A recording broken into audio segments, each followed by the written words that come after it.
அஸ்ஸலாமு அலைக்கும் வரஹ்மத்துல்லாஹி வபரகாத்துஹு. சூரா அன்ஆம் நான் இங்க கீழ மென்ஷன் பண்ணியிருக்க வசனம்ல அல்லாஹ் வந்து என்ன சொல்லியிருக்கான்னு பார்த்தீங்கன்னா, நம்ம கிட்ட மலக்குகள் வந்து இறங்குனாலும், இறந்தவங்க பேசினாலும், அதே மாதிரி எல்லா பொருளையும் நேருக்கு நேர் கொண்டு வந்து ஒண்ணு சேர்த்தாலும், அல்லாஹ் நாடாம நம்ம வந்து அல்லாஹ் மேல நம்பிக்கையே வைக்க மாட்டோம் அப்படின்னு வந்து கிளியர் கட்டா வந்து சொல்லியிருக்கான்.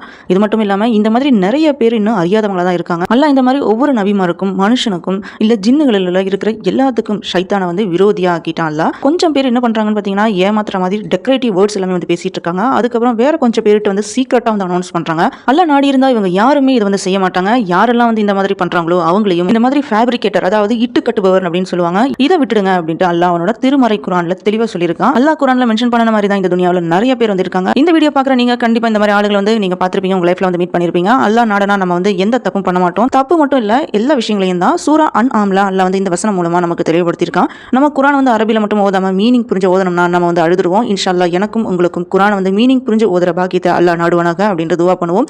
அல்லாஹ்வே பெரியவன், அல்லாஹ்வே போதுமானவன். ஜஸாக்கல்லாஹ் ஹைர்.